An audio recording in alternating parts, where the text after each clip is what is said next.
Olá, nós somos do Grupo 2. O nosso grupo é o que representa o projeto Pubot.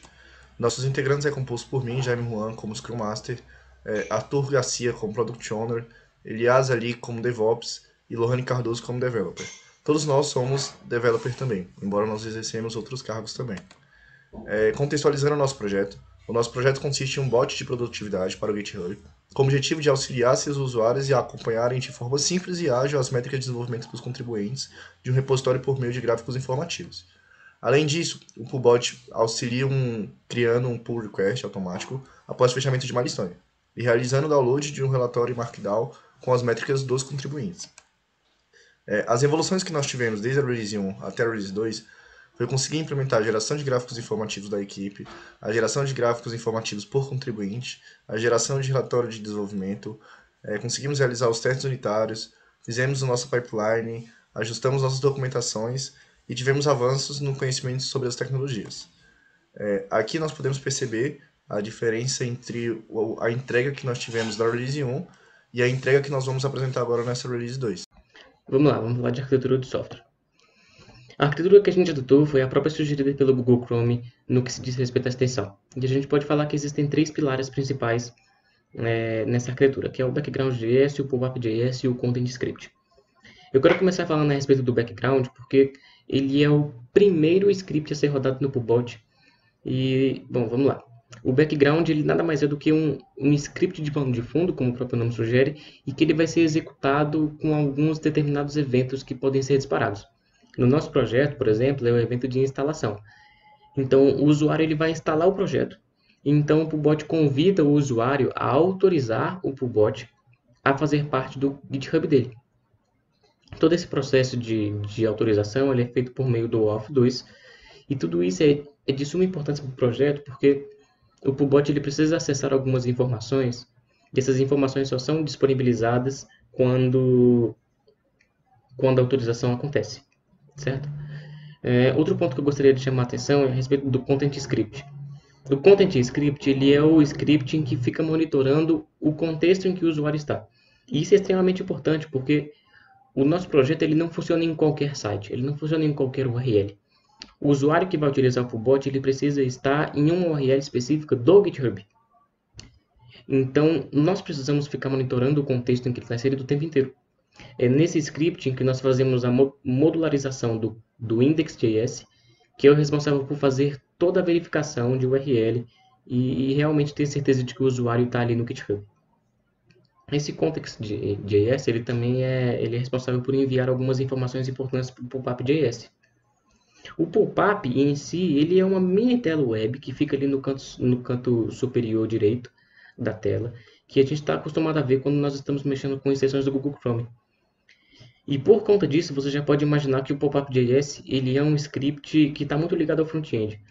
Então, toda aquela parte de manipulação de gráficos, que ora aparece um gráfico de milestone, ora aparece um gráfico de commit, de adição, tudo isso é feito no Pop-up.js.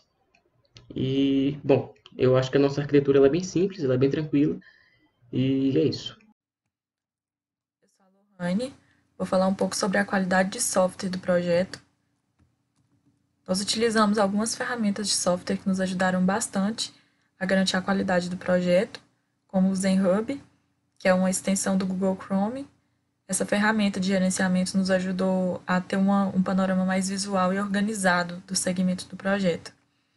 O Code Climate é um framework que nos ajudou a aprimorar a qualidade do código, mostrando algumas características do nosso código, como, por exemplo, duplicação e etc. O Jest foi o framework de testes que nós utilizamos. O Jest tinha algumas ferramentas, como essa tabela, que nos ajudou a visualizar de forma mais clara os testes. Nós atingimos uma cobertura de 99%, e algumas características dessa tabela, como o Uncovered Lines, nos ajudou a perceber quais foram as linhas que estavam descobertas, e isso nos ajudou a aumentar essa cobertura.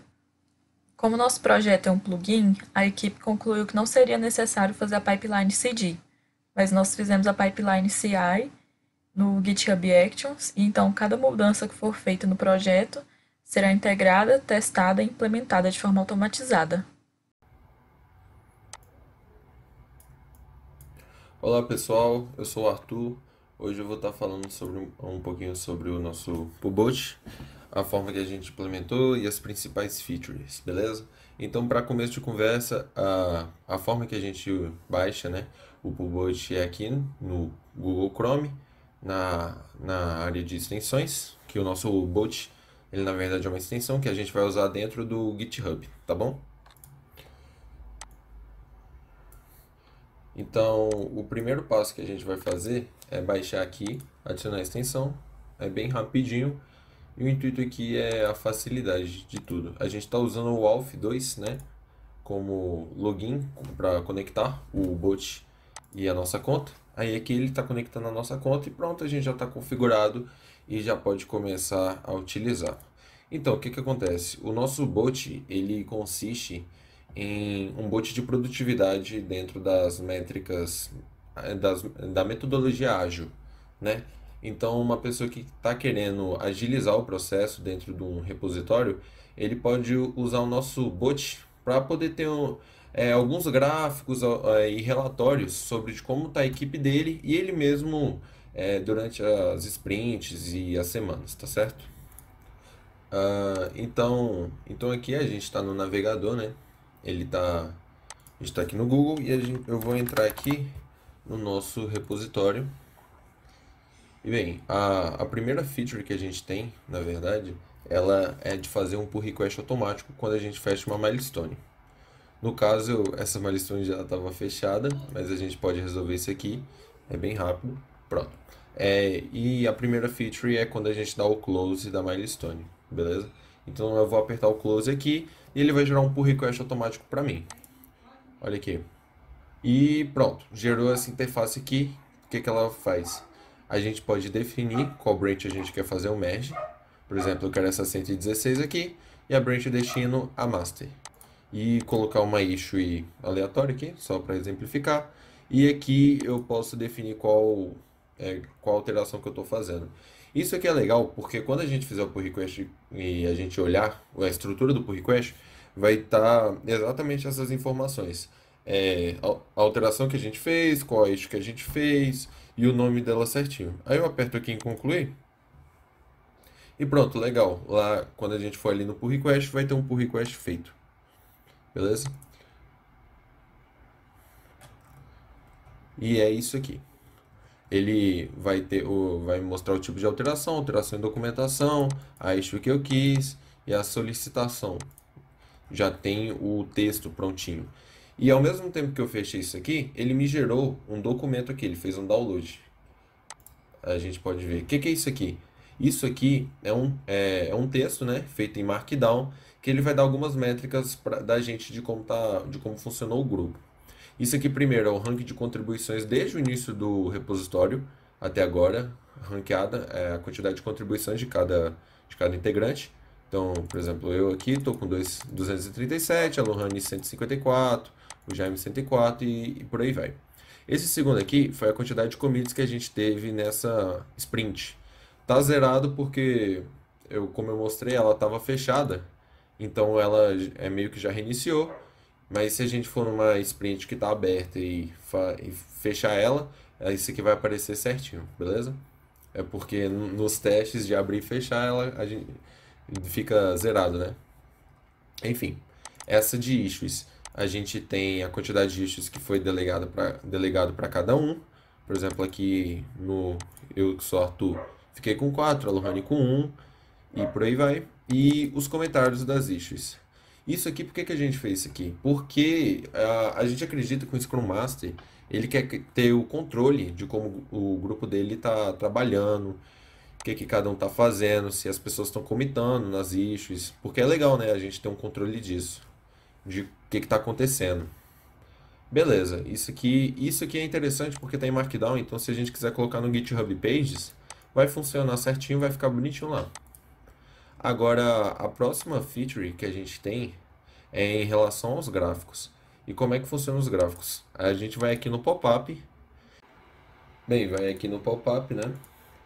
E aqui vai ter a opção de 4 gráficos diferentes. Bem, é importante antes de você definir um gráfico, você escolher a milestone que você quer. Por quê? Porque os gráficos vão ser de acordo com a milestone, entendeu? Então, na verdade, só um gráfico vai ser de acordo com a milestone, mas para você fazer funcionar, você precisa definir a milestone. Então, eu defini a milestone sprint 13 aqui, né? E aqui, ó, se eu for em milestone, o que eu vou ter um gráfico de a quantidade de commits que cada pessoa teve naquela sprint.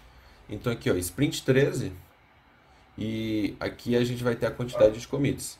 Então aqui, ó, Arthur de Melo G, que sou eu tive 25 commits.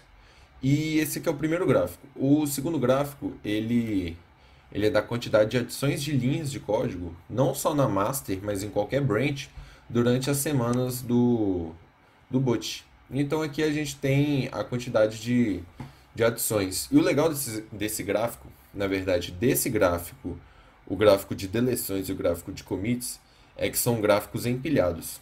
Ou seja, isso aqui são gráficos por grupo, não é uma pessoa só. Então o que você está vendo aqui é a quantidade de adições que o grupo todinho teve durante as semanas. Então essa semana aqui a gente teve 50.000, que no caso foi quando a gente colocou o Node no projeto, então ficou muito expressivo. Mas o legal é que se a gente for nessas barras, a gente pode ver também que a gente pode ver a contribuição de cada um.